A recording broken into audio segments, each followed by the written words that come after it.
እኔ ከ17 ዓመት በኋላ ወደ ሀገሬ ከመለስኩ ነገሮች እስካሁን እኔ በ14 ዓመት ቆይ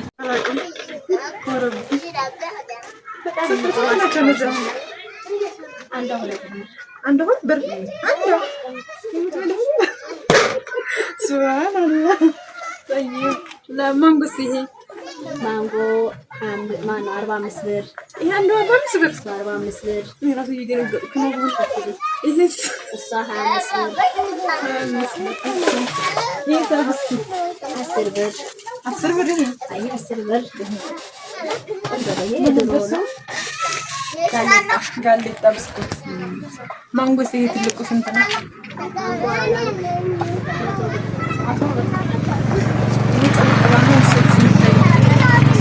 ሀያ ብር ካሮት 220 ብር ካሮት ነው።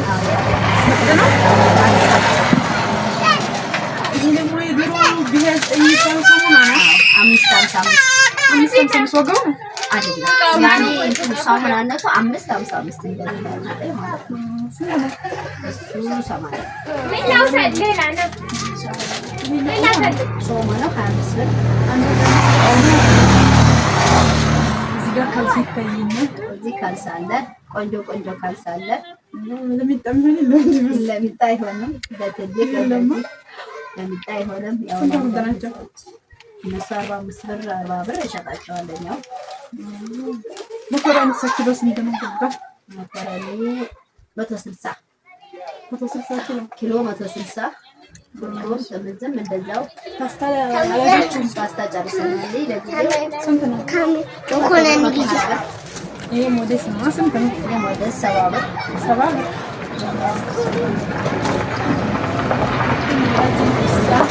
ስንት ገቡ?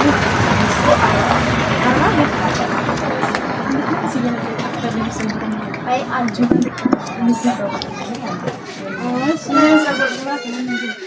እሱም ዛላሽ ይባላል። ዘይት ነው። ያው እንደዚህ ዘይት ፈሳሽ ነው። ለፀጉር ተስማሚ ነው። ስንት ነው? 100 ብር 100 ብር እንቸረችራለን። ይሄ ሰማያዊው እዚህ ያለው እነዚህ መሰለኝ እሱ ይሄው እሱ 350 ብር ላርጎ ይሄ 350 ላርጎ ይላል። አሪፍ ነው። ይሄ አሪፍ አይነት አሪፍ ነው። ለልብስ ቆንጆ ነው። በዚህኛውም አለ ተስማሚ ነው። እሷ 180 ብር ብራይት 180 ብር ብራይት ማሻአላ። ሌላ ምን አለ ያለው? ሌላ ክብሪት ደርዘኑ 35 ብር 35 ብር ይሄ ከረሜላ እንዴት ተሽሉ ከረሜላ ነው ይችላል። ነጭ ከረሜላ 300 ብር 300 ብር ነው። ደስታ ከረሜላ የሚባለው ነው። አዎ ደስታ አንዷ ስንት ነው? አንዷ እዚህ ምንድን ነው ያለው? እንትን ነው ክሮን መረቅ ማለት ነው እየታየና ይሄ ሰንደል ነው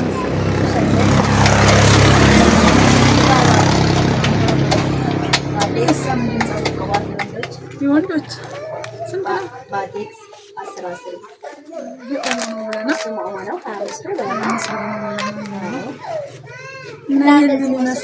ኪሎ ሱካር ነገሽ? ኪሎ ሱካር አልነገርኩሽም። 180 ብር ነው።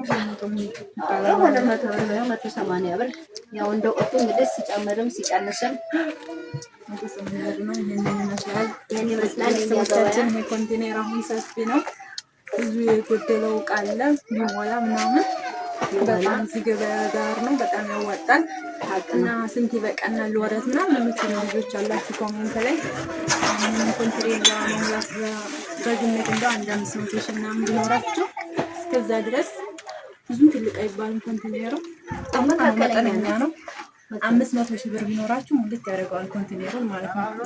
እና በዚህ ትምህርት ትችላላችሁ ቤተሰቦቼ። እንዴት ነው አልሽኝ? ስራ እንችን ጭማቂ ረስተናል። በነገራችን ላይ ቅድም ስንት ብር ነበር? ጭማቂያችን 10 ብር 10 ብር ነው። ያው ብርቱካኑ ነው። አዎ 20 ብር ማለት አይ አሁን ላይ ቀንሷል። ማሻአላህ እና ደረጃው ይለያያል። አዎ ኢንሻአላህ። እና አንቺም ከስደት ተመላሽ ነሽ? አይዋ ከስደት ተመልሼ አልহামዱሊላህ ሀገሬ ላይ ኮንትኔር ከፍቼ አልহামዱሊላህ ይኸው እንዳቅሜ እየቸረቸርኩ እኖራለሁ። ማሻአላ ይሻላል። አልহামዱሊላህ መስመር ዳር ነው። ቆንጆ ነው። የኔ አቅርቦት ካለ ገበያ አሪፍ ነው። አቅርቦት ካለ እኔ ባለፈውም እያልኳቸው ነበረ ከሰው እንደዚህ እንደሰማሁት አቅርቦት ካለ ያዋጣል። ሱቅ ላይ አያደክማችሁም። ልጅም ብትይዙ ምንም ብትሉ መስራት ይቻላል። ይኸው እሷ ምስክር ናት። ከስንት ዓመት በኋላ ነው የተመለስሽው ወደዚህ? እኔ ከ17 ዓመት በኋላ ወደ ሀገሬ ከመለስኩ ነገሩ 3 ዓመት ነው የምትፈልጭ። እኔ በ14 ዓመት ቆይቼ ነው የመጣሁት እና ስላቸው በጣም ገርሟቸው ነበር። ይኸውላቸው 17 ዓመት የሚቆያለ አትፍሩ፣ ሀገራችን ለመግባት እንፈራለን ምናምን ይላሉ። የሚያስፈራ ነገር አለ እንደ ሀገር የተወለድ ነበር። ሁሉንም ነገር በቃ እንዳለው ወስኑ መግባት ነው። የሚያስፈራ ነገር የለም። ሲጀመር ሀገራችን ለምን ያስፈራል? አያስፈራም። አልহামዱሊላህ ማንኛችንም በነጣነት ወጥተን እንገባለን። ያለንን እንዳማችን መሸጥ መለወጥ እንችላለን። ሀገራችን ነፃነት አለ። አቅርቦ ካለ ደግሞ ገበያ አለ። አልহামዱሊላህ ሁሉም ነገር ደስ ይላል። ሲጀመር ሀገራችን ስንት ዓለም አይኖርም። ሰው ሀገር መወሰን ነው ግዴታ። ሀቅ ነው። የሰው ሀገር ገብቶ ደግሞ ስደትን አየነው ይሄን ያህል ጊዜ ደግሞ ሀገር ገብቶ ያለውን ሁኔታ ያለውን አየር ማየት ነው እላችኋለሁ። ውድ ቤተሰቦቼ የዛሬ ውሏችን ይሄን ይመስላል። ደግሞ በቀጣይ ቪዲዮ እንመጣለን። ይሄንን ቪዲዮ ላይክ ሼር ካደረጋችሁልን በቀጣይ ቪዲዮ እንመጣለን። እስከዛ ድረስ ሰላም ቆዩልን። ሰላም አለይኩም ወራህመቱላሂ ወበረካቱ።